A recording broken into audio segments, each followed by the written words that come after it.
संध्याकाळचे 7 वाजले होते. हा वेळ म्हणजे देवार्चना, देवाची भक्ती करण्याची होती. समर्थ संध्याकाळ झाली की यथाचार्य खाली वेळ असल्यावर ते ध्यानस्थ होऊन बसत. आता ह्या क्षणालाही समर्थ एका झाडाखाली जमिनीवर चटई अंथरून त्यावर ध्यानस्थ बसले होते. चेहऱ्यावरचे भाव संत गतीने वाहणाऱ्या नदीतल्या पाण्याच्या प्रवाहाप्रमाणे शांत होते. ओठांवर तेच ते नेहमीचंच मंद स्मित हास्य झळकत होतं. समर्थ ध्यानस्थ बसले की त्यावेळी ते अगदी हरवून जात असत. अवतीभोवतीच्या वातावरणातले आवाजही त्यांच्या कानांवर पडायचे की नाही कोणास ठाऊक. समर्थ संध्याकाळी रात्री अपरात्री ध्यानस्थ बसणे अगोदर गबलू, मेनका ह्या दोघांना नेहमी सांगत असायचे. मग त्यावेळेत गबलू, मेनका हे दोघे समर्थांपासून 50 पावलांवर शेकोटी पेटवून फक्त रात्र असल्यास समर्थांवर नजर ठेवून बसून राहायचे. कधी त्या दोघांचा टाइमपास म्हणून पत्त्यांचा डाव चालायचा तर कधी गप्पा गोष्टी चालायच्या.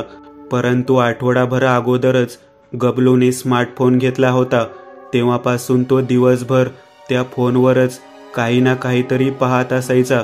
मेनका सुद्धा खाली वेळ असल्यावर लोकांचे मदतीचे मेल आले आहेत का तपासत पाहत असायची. परंतु भूताखेतांचे मेल कमीच येत होते आणि सामान्य मेल जास्त. म्हणजेच पहा तर, काल एका सुनेने सासूच्या जाचाला कंटाळून कृपया माझ्या सासूला बाटलीत भरून घेऊन जा असा मेल केला होता. तर दुसरं, मला लग्नाला मुलगी भेटत नाहीये, कृपया कोणती यक्षिणी, हाडळ, जखीन, जी काळी गोरी कशी असेल, सिंगल नसली तरी चालेल, विधवाही चालेल, ओळखीत असल्यास कळवावी, नवरदेव एका पायावर तयार आहे असा मेल केला होता. कधी कधी हे मेल पाहून मेनकाचं डोकं गरम व्हायचं तर केव्हा केव्हा तिला हसू यायचं. कामाचे मेल ती सेव्ह करून ठेवत असे आणि हे फुकटचे मेल लात मारून डिलीट करत असायची. आता ही मेनका मेल तपासत होती, कामाचे सेव्ह आणि बिनकामाचे डिलीट करत होती. तोच स्मार्टफोनवर एक ताजा न्यूज हेडलाईन झळकली. मुंबई शहरावर हाय अलर्ट, मुंबई शहरावर पडणार उल्का, तबाह होणार मुंबई शहर. मेनकाने भुवया आकसल्या. मेल जलद गतीने हटवला आणि यूट्यूबची ABP माझा हेडलाईन ऑन केली. स्मार्टफोन स्क्रीनवर न्यूज प्ले झाली. स्क्रीनवर एक म्हातारी बाई न्यूज टेलिकास्ट करत होती. सुंदर अप्सरासारख्या दिसणाऱ्या न्यूज सांगणाऱ्या बायकांनी जेव्हापासून आपले पगार वाढवले होते तेव्हापासून सर्वच न्यूजवाल्यांनी त्या अप्सरांना हाकलून म्हाताऱ्या बायकांना न्यूज टेलिकास्ट करायला ठेवलं होतं. बोलताना त्यांची तोंडातली खोट्या दातांची कवळी पडायची. म्हणूनच काही काही म्हाताऱ्या बायकांनी फेविकॉलने कवली चिटकवली होती. बरं असो, आता पुढे. नमस्कार मंडळी, तुम्ही पाहत आहात शेवटचा ABP माझा. शेवटचं म्हणण्यामागचं कारण हेच की काही वेळापूर्वीच मुंबई शहरातल्या अंतराळ सुरक्षा छेवी केंद्राने एक धोक्याची सूचना आम्हाला पाठवली आहे की अंतराळातून एक भला मोठा उल्कापिंड उर्फ उल्कासूर आपल्या पृथ्वीच्या दिशेने येत आहे. अंतराळ कक्षाच्या माहितीनुसार त्यांनी उल्कापिंड उर्फ उल्कासूरची दिशा, आक्रमण उल्कासूर कुठे पडणार आहे ही माहिती आम्हाला कळवली आहे. त्यानुसार हा उल्कासूर मुंबई शहरावर आदळणार आहे असं समजलं आहे. आता आपली भेट पुढे होईल ना होईल, पण मरण्या अगोदर एकदा हा उल्कासुराचा चेहरा पाहून घ्या. फोन स्क्रीनवर एक काळभोर 5 फूट उंच, रुंदीने 6 फूट असा गोल सैतानी अजस्त्र मस्तकासारखा एक काळाकुट्ट दगडी पाषाण वेगाने निळसर रंगाच्या पृथ्वीच्या दिशेने येताना दिसत होता. मेनकाच्या कपाळावर आठ्या आल्या, डोळ्यांची बुबळे विस्फारली, तोंडाचा आ वासला. तिने हळूच बाजूला पाहिलं जिथे गबलू बसला होता. आता या क्षणाला तोही सेम हुबेहूब मेनकासारखा डोळे वटारून तोंडाचा आ वासून मेनकाकडेच पाहत होता. तू पाहिलीस न्यूज गबलू? हो, गबलू रडवेल्या स्वरात म्हटला. माझं तर अजून लग्न पण नाही झालं, इतक्यातच मरणार म्हणजे मी. गबलू शांत हो, चल आपण समर्थांना सांगू, चल, तेच आता काहीतरी उपाय करतील, चल. मेनका गबलू दोघेही घाईघाईतच पटकन जागेवरून उठले. ध्यानस्थ बसलेल्या समर्थांपाशी आले. परंतु हे काय, काही वेळा अगोदर समर्थ जिथे ध्यानस्थ बसले होते ती जागा आता रिकामी होती. होय, झाडाखाली ज्या चटईवर समर्थ ध्यानस्थ बसले होते ती चटई आता रिकामी होती. हा कृणाल कुठे गेला? आता कृणाल नसेल तर मग या उल्कासुराला कोण थांबवेल? गबलू चिंताग्रस्ती स्वरात म्हटला.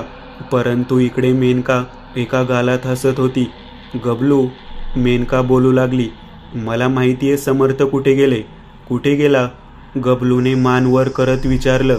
मेनकाने हळूच तोंडावाटे एक धीर गंभीर श्वास आत ओढला व तोच श्वास सोडत म्हटली, उल्काची बँड वाजवायला. मुंबईत शहरातल्या प्रत्येक घराघरात टीव्ही होती आणि त्या प्रत्येक टीव्हीवर फक्त एकच चॅनल झळकत होतं, उल्कापिंड उर्फ उल्कासुराची न्यूज दाखवणारं ABP न्यूज चॅनल. मुंबई शहरातलं एकनी एक नागरिक, एकनी एक मनुष्य भेदरलेल्या घाबरलेल्या अवस्थेत टीव्हीकडे पाहत होता. टीव्ही स्क्रीनवरती अंतराळातल्या काळ्या कभिन्न अंधारातून तो उल्कापिंड उर्फ उल्कासूर अति प्रकांड वेगाने पृथ्वीच्या दिशेने पुढे पुढे येत होता. खाली खाली आणखी खाली झेपावत होता. टीव्हीच्या खाली न्यूज चॅनलवर लाल रंगाची पट्टीरूपी हेडलाईन जात होती. ती हेडलाईन थांबली, हटवली गेली आणि आता तिथे टाईम झोन सुरू झालं. 30 मिनिटांची संख्या उलटी पडताना तिथे दिसत होती. एकदा का हा 30 मिनिटांचा वेळ समाप्त झाला की मग काय होणार होतं? ह्या सृष्टीचा अंत, ही मानवजात नामोनिशान होणार होती. झटक्यात वर्ल्ड मॅपवरून मुंबई नावाचं शहर हटवलं जाणार होतं. कुणास ठाऊक 30 मिनिटात उल्का मुंबईवर आदळणार आहे. पुरुषी आवाजात टीव्हीवर अनाउन्समेंट झाली. बायका आपापल्या पोरांना छातीशी कवटाळून ढाय मोकलून रडू लागल्या. सर्वांचे भीतीने धाबे दणाणून उठले होते. अवघ्या अर्ध्या तासातच आयुष्य सर्वांच्या भाग्यात होतं. उभा जनसमाज घरातून बाहेर पडला. गल्लीबोळातून माणसनी माणसे मुंग्या जशा वारुळातून बाहेर पडाव्या तशी लोक घराघरातून बाहेर पडू लागली. मुंबईचे रस्ते, हायवे, सर्व रस्त्यांवर शेकडोने लाखोंनी गाड्या थांबलेल्या दिसत होत्या. गाड्यांमधून उतरून सर्व लोक वर आकाशात पाहत होते. मुंबईच्या रस्त्यांवर, बिल्डिंगमधल्या टेरेसवर, गार्डन, मॉल, सर्वच्या सर्व दिशेंना माणसं उभी दिसत होती. सर्व माणसांच्या मरणाच्या भीतीने हालचाली गोठल्या होत्या. जो तो पुतळा होऊन संमोहित झाल्याप्रमाणे वर आकाशात पाहत उभा होता की कधी एकदाचा तो उल्का या शहरावर आदळेल आणि आपला अंत होऊन जाईल. भेदरलेली घाबरलेली जनता सुकलेल्या गळ्यांवाटे औंढा गिळण्याचा निष्फळ प्रयत्न करत होती. त्यातलाच काही पापभिरू देवचारी भक्तांनी देवापुढे हात जोडले होते. जो तो मोठ्या मनाने देवाला साकडं घालत होता. बंद डोळ्यानाडून प्रत्येकाच्या बुभळातून आसवांच्या धारा वाहू लागल्या होत्या. देवा रक्षा कर. मुंबईकरांच्या तोंडून मदतीची हाक बाहेर पडली. 30 मिनिटांमधून 15 मिनिटे संपून गेली होती. आता फक्त 15 मिनिटे उरली होती. मुंबई शहरापासून दूर काहीसा जंगली भाग होता. तिथेच एक उंचपुरी टेकडी होती. ज्या टेकडीवरून उभे राहून पुढे पाहता मुंबई शहरातल्या उंचच्या उंच ढगांशी मैत्री केलेल्या 100 मजल्याच्या बिल्डिंगी दिसत होत्या. रस्ते दिसत होते. रस्त्यांवर उभी किड्या मुंग्यासारखी माणसे दिसत होती. त्याच टेकडीवर शेवटला एक टोकदार पाषाणी, जमिनीवर झोपलेला एक पाषाणी दगड होता. त्याच दगडावर एक आकृती उभी होती. दोन्ही हात मागे घालून पाठमोरी उभी होती. जिच्या अंगात वर एक फुलबाह्यांचा भगव्या रंगाचा कुर्ता होता. खाली शिवलेली पॅन्ट होती. पायात कोल्हापुरी चपला होत्या. दोन्ही हातांची घडी घालून ती आकृती शांतपणे उभी होती. त्या आकृतीच्या दोन्ही हातांमध्ये 2 रुद्राक्ष कडे होते आणि ती आकृती आपल्या लाडक्या समर्थ कृणाल यांची होती. टेकडीवर संध्याकाळचा वारा वाहत होता. त्या वाऱ्याने समर्थांच्या कुर्त्याची खालची बाजू फडफड करत वाजत होती. त्या विलक्षण शांततेत तो आवाज त्या शांततेला धारधार तलवारीने शत्रूचं मस्तक छेदावं तसं भेदच जात होता. समर्थांच्या चेहऱ्यावर गंभीर भाव पसरले होते. ही वेळच अशी होती. समर्थांनी गंभीर चेहऱ्याने खेचक भुवयांनी वर आकाशात पाहिलं. गोल पौर्णिमेचा चंद्र उगवला होता. चंदेरी प्रकाशाने पूर्ण मुंबई शहर उजळून निघालं होतं. समर्थांनी डावा उजवा हात एकमेकांना नमस्कार मुद्रेस जोडला. हळूच दोन्ही डोळ्यांच्या पापण्या मिटल्या. तोंडावाटे एक मोठा श्वास आत ओढला व तोच श्वास सोडत म्हणाले, आपली शक्ती द्या महादेव. ह्या सर्वांची वेळ आली नाही हे तुम्हाला आणि मलाही ठाऊक आहे. शक्ती द्या महादेव. समर्थांच्या बंद डोळ्यांआड मस्तिकातल्या लहान लहान नसानसांतून शक्तीचा पुरवठा उत्पन्न होऊ लागला. टीव्हीवर लाल रंगाच्या हेडलाईन्सवर दिसणारा टाइम झोन आता 5 मिनिटांवर येऊन ठेपला होता. अंतराळातून प्रकांड वेगाने उल्कापिंड उर्फ उल्कासुराने पृथ्वीच्या दिशेने झेप घेतली होती. पाहता पाहता त्याने अंतराळाची हद्द संपवली आणि प्रकांड वेगाने पृथ्वी आत प्रवेश केला. मुंबई अंतराळ केंद्रात काम करणारी सर्व विज्ञान तज्ज्ञ भल्या मोठ्या डिजिटल स्क्रीन समोर उभे दिसत होते. त्या सर्वांच्या नजरा पुढे असलेल्या काचेच्या डिजिटल स्क्रीनवर दिसणाऱ्या उल्कासुरावर खिळल्या होत्या. स्क्रीनवर उल्कापिंड पृथ्वीपासून किती रेंज दूर आहे, उल्कापिंड किती वेळाने मुंबई शहरावर आदळेल असे विविध आकडे स्क्रीनवर दिसत होते. तो भला मोठा उल्कासूर आकाशातून वेगाने मुंबई शहरावर आदळायला येत होता. उल्कापिंडाने जसं अंतराळाची हद्द पार केली होती, जसे त्या उल्कापिंडाचा प्रवेश पृथ्वीवर झाला. आकाशातून खाली खाली येताना उल्कापिंडाचं पाषाणी दगड गुरुत्वाकर्षणामुळे हवेच्या वेगवान घर्षणाने सट आवाज करत तापू लागलं. पुढच्या क्षणाला त्या पाषाणाला निळसर रंगाच्या विशिष्ट प्रकारच्या आगीने खायला सुरुवात केली. तो पाषाण निळसर रंगाने पेटून उठला. जमिनीवर उभे राहून सर्व मुंबईवासी वर आकाशात पाहत होते. आकाशात एक भला मोठा तुटता तारा निळसर रंगाच्या प्रकाश झोताने चकाकत ह्या सर्वांच्या दिशेनेच येताना दिसत होता. परंतु हा तुटता तारा काही विश पूर्ण करणार नव्हता, तर हा सर्वांचं काम तमाम करणार होता. मृत्यूची इच्छा पूर्ण करणार होता. मुंबई शहरापासून वर आकाशात 70 किलोमीटर अंतरावरून तो उल्का वेगाने खाली खाली येत होता. उभा काळभोर आसमंत फिकट हिरवट प्रकाशाने व्यापून झाकून गेला होता. समर्थांच्या बंद डोळ्यांआड मस्तिकातल्या लहान लहान नसानसांतून शक्तीचा पुरवठा उत्पन्न होऊ लागला. धमन्यांतून रक्तवाहिन्यांमधून चेतासंस्थेतून चमचमत्या शक्ती लहरी अतिप्रकांड वेगाने दौडू लागल्या. समर्थांचं सर्व शरीर एका विलक्षण चिरंतन शक्तीने भारलं गेलं. ह्या शक्तीचा उगम, तिची मर्यादा, ह्या सर्व गोष्टी ह्या मानवजातीच्या कल्पनेपलीकडच्या होत्या. समर्थांच्या देहात एक बदल घडला जात होता, विलक्षण आतर्कनीय बदल. त्या शक्तीने समर्थांचं सर्व शरीर भट्टीसारखं तापून उठलं. हात पाय चेहरा संबंध शरीर आगीचा सूर्याचा गोळा असल्याप्रमाणे तापून चमकून उठलं.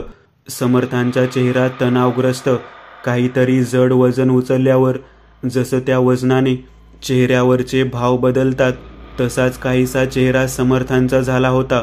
चेहऱ्यावर गंभीर, चिंताग्रस्तीत, तणावग्रस्त विविध भाव उमटले.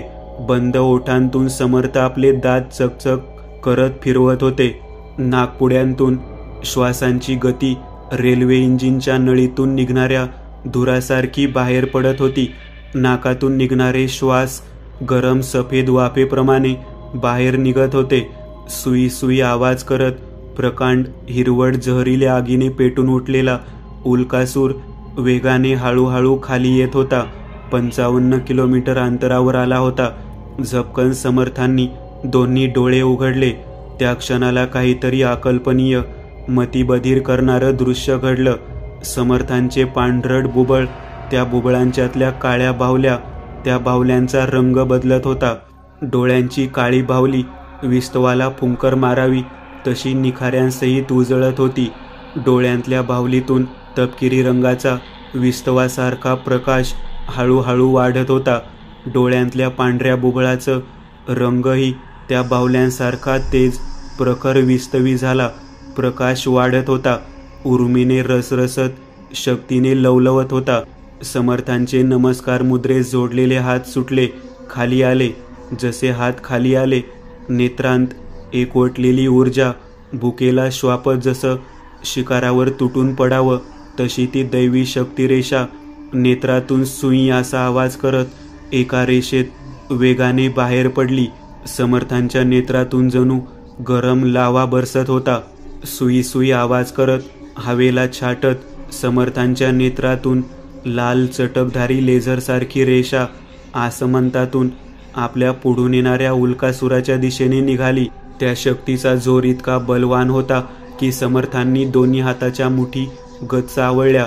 ओठांतले दात एकमेकांवर दाबले. नेत्रातून निघणाऱ्या लालेलाल शक्ती लहरींच्या प्रकाशाने समर्थांच्या अवतीभोवती लाल आणि शरीरातून निघणाऱ्या तपकिरी अशा लाल तपकिरी मिश्रित प्रकाशाने आजूबाजूचा परिसर उजळून निघाला. जमिनीवर असलेले दोन्ही पाऊल चिखलात रुतल्याप्रमाणे जमिनी आत खाली खाली धसत जात होती. त्या शक्तीची उच्चांकता समर्थांना झेपू पाहत नव्हती. पूर्ण देहावर त्या शक्तीचा लोड येत होता, परंतु समर्थांनी हार मानली नव्हती. ह्या जनसमाजासाठी, ह्या मनुष्याच्या जीवनासाठी ते हवं ते करायला तयार होते. हाच तर खऱ्या रक्षकाचा पुरावा असतो, जो संकटात स्वतःचं बलिदान द्यायलाही कमी पडत नाही. वेळ आलीच तर समर्थही स्वतःचा जीव द्यायला मागे पुढे पाहणार नव्हते. समर्थांच्या नेत्रातून निघणाऱ्या त्या शक्तीने धरणीकंप सुटला होता. समर्थांच्या पायाखालची माती, वाळू, खडे थरथर करत कापत इंच इंच वर उडत होते. पृथ्वीपासून उल्कापिंड फक्त 50 किलोमीटर अंतरावर येऊन ठेपला होता. पाहणाऱ्यांची जीभ टाळ्याला चिकटली होती. सर्वांच्या नजरेत मृत्यूची भीती दिसत होती. उद्या काही परिवारांनी फिरायला जायचा प्लॅन बनवला होता. काहींचं उद्या लग्न होतं. कोणी नवी कार, बाईक, काय प्लॅन केले होते. परंतु उद्याचा दिवस उजडणार होता का हे ह्या सर्वांना माहिती तरी होतं का? हा उल्कासूर वेगाने पृथ्वीच्या दिशेने आला. काहींनी डोळे बंद केले, मृत्यू स्वीकारला. आयाबायांनी पोरांना कवेत घेऊन डोळे बंद करून घेतले. पण ते 6 वर्षाचं पोर उघड्या टपोऱ्या डोळ्यांनी न समजून आकाशातच पाहत होतं. तोच सुई असा आवाज करत ती लाल रंगाची लेझरसारखी प्रकाश रेषा वेगाने सपसप आवाज करत सर्वांच्या वरून आकाशात निघून गेली. त्या डोळे उघडे ठेवून पाहणारं चोकर त्या लाल लेझरला पाहताच दात काढून हसलं आणि तोच ती लाल शक्ती रेषा त्या पाशाने उल्कासुरावर आदळली. धाड एक गडगडाटी आवाज झाला. उभा आसमंत निळसर लाल हिरवट लहान लहान ठिणग्यांनी दिवाळीत फटाके फुटावे तसा उजळून निघाला. त्या धाड आवाजाने प्रत्येकाच्या पायापासून ते मेंदूपर्यंत सर्व शरीर थरथरलं. परंतु 5-10 सेकंद निघून गेले तरी काही क्रिया घडली नाही. हे पाहता एक एक करत सर्वांनी डोळे उघडले. वर पाहिलं. सर्वांच्या माना वर गेल्या. आकाशात रंगीबिरंगी फटाके फुटल्यावर जशा त्यांच्या विविध रंगी धुळीकण आकाशात 5-6 सेकंदासाठी तरळतात, तशीच विविध रंगी धुळीकण आकाशात तरळत होती. कोठेही त्या उल्कापिंड उर्फ उल्कासुराचं चिन्ह दिसत नव्हतं. सर्वांच्या चेहऱ्यावर आनंद झळकत होता. न्यूज स्टुडिओतल्या तरुण पोरांनी म्हाताऱ्या न्यूज टेलिकास्टरचे गालावर पप्पी घेत, मुके घेत आनंद साजरा केला होता. अंतराळ केंद्रातही आनंदाचा स्फोट झाला होता. मुंबई शहराला समर्थांनी मोठ्या संकटातून वाचवलं होतं. उल्कासुराचं समर्थांनी आपल्या सर्व शक्तीने ठिकऱ्या उडवल्या होत्या. काम झालं तसं शरीरातून ती शक्ती लोप पावू लागली. आतल्या सामावत नाहीशी होऊ लागली. हातपाय, सर्व शरीरातून बाहेर पडणारी उष्मा, प्रकाश सर्वच आत खेचलं गेलं. लेझरप्रमाणे चकाकणारे डोळे, त्या डोळ्यांतली प्रकांड शक्ती लोप पावली. डोळे पुन्हा सामान्य झाले. त्या सर्व शक्तीला एकवटताना, वापरताना समर्थांनी पूर्ण शरीरातील त्राण पणाला लावले होते. शरीर आता अशक्त झालं होतं. आरामाची गरज होती. समर्थांचं सर्व शरीर मागच्या मागे कोसळलं. तोच मागून 2 काळ्या जॅकेटचे हात आले. त्या हातांनी समर्थांना आधार दिला. समर्थ मेनका काळजीपूर्वक स्वरात म्हटली, "कृणाल." तिच्या मागून गबलूही आला. मेनकाने समर्थांचं डोकं मांडीवर ठेवलं होतं. समर्थ बेशुद्ध झाले होते की डोळे मिटून शांत पहुडले होते कोणास ठाऊक, परंतु विश्रामाची गरज त्यांना होती. खास पूर्ववत होण्याकरिता त्यांना आराम हवा होता, 1 दिवसाचा आराम. मेला का भटुरड्या? चल तो घनशोषक काढ आता, नाहीतर त्या भटुरड्यासही तुम्हा दोघांचं पण बाजा वाजवीन.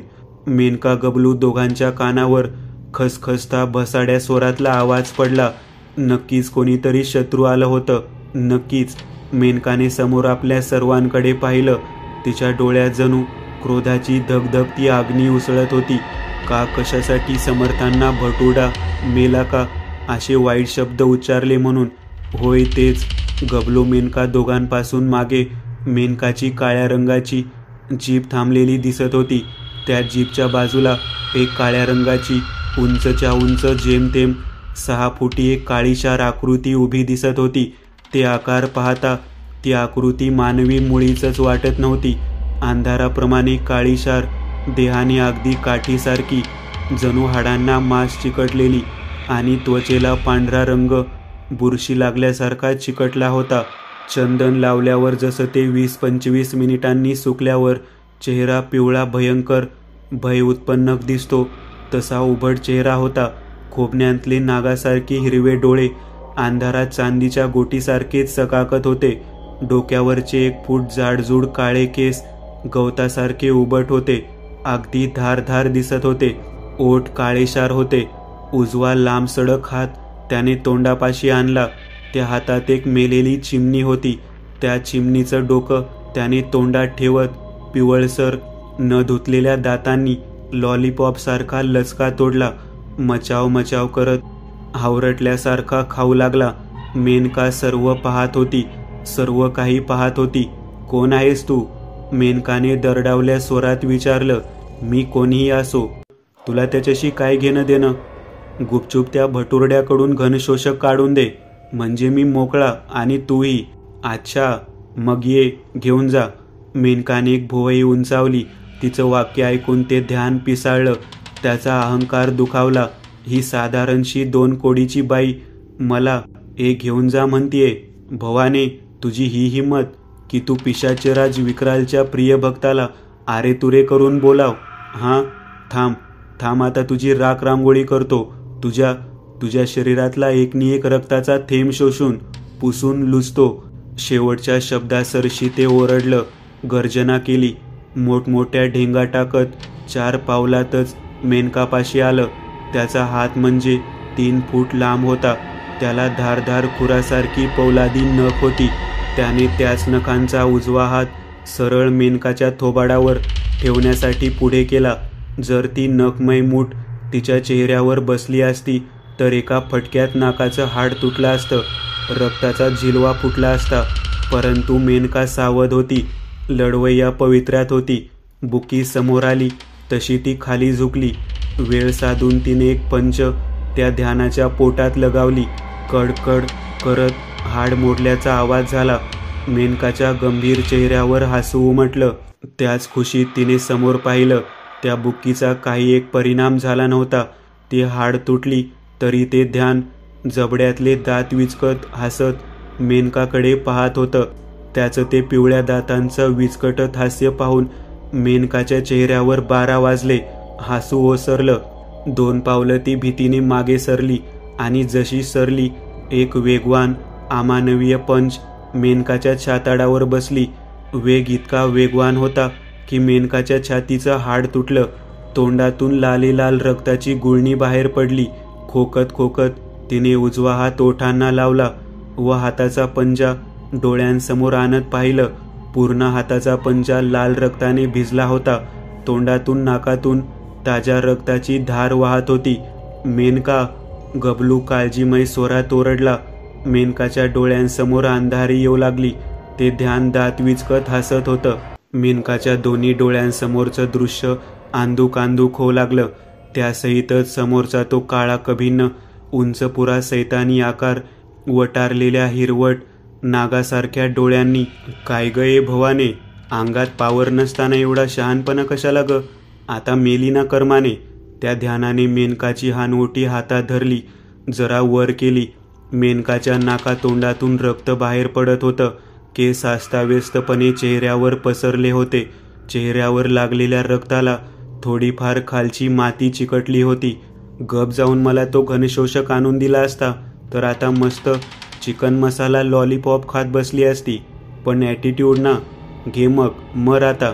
त्या ध्यानाने स्वतःचा एक काळा सडसडीत हात वर आणला. त्याच्या काळ्याशार काटकुळ्या हाताची पौलादी खुरासारखी नख त्याने दात विचकत हसत पाहिलं. मग तोच हात जरासा मागे नेत वेगाने पुढे आणत मेनकाच्या पोटात खुपसला. मानवाची पातळसर कातडी ती. त्या अमानवी नख्या काही तिला फाडू शकत नव्हत्या. सप आवाज झाला. मेनकाचं सर्व शरीर मृत्यूच्या झटक्याने अखेरचं शहारलं. तोंडातून रक्ताची गुळणी हलकेच बाहेर पडली.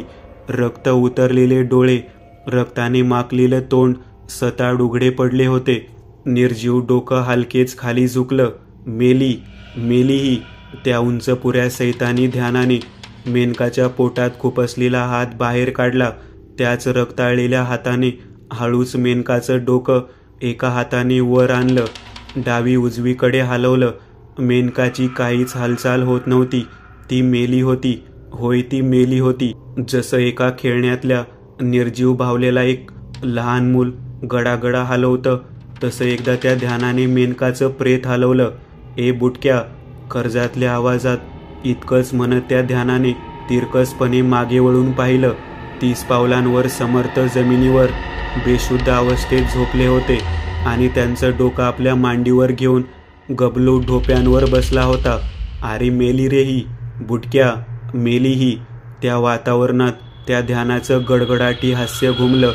गबलूचं तोंड रडवेलं झालं होतं. छातीत हुंदका अडकला होता. डोळ्यांच्या कडा पूर्ण पाण्याने भिजली होती. आपली मेनका मेली. आपली जीवाची भावाची एकुलती बहिणीसारखी मैत्रीण मेली. ते पत्त्यांचे खेळ, तिचं खेकसून रागावून बोलणं, मध्येच कधी टपली मारणं, प्रेमाने समजावून घेणं. पत्त्यांच्या खेळात तिच्या नकळत चोरलेल्या सोन्याचे नाणे. परंतु तिलाही ते ठाऊक असायचं, गबलूने सोन्याचे नाणे चोरले आहेत. परंतु कधीच तिने ते चेहऱ्यावर किंवा बोलून दाखवलं नव्हतं. पाणावलेल्या डोळ्यांच्या कड्यांभोवताली कसा दुःखाचा महासागर भरला होता. गबलूची अवस्था काय, कशी सांगू तुम्हाला. त्या बिचाऱ्याने त्याची बहीण, मैत्रीण, बेस्ट फ्रेंड गमावली होती. गबलू जाणून होता, हक्काचा माणूस गेला की तो परत येत नसतो. मानवी निसर्गाचा नियम होता.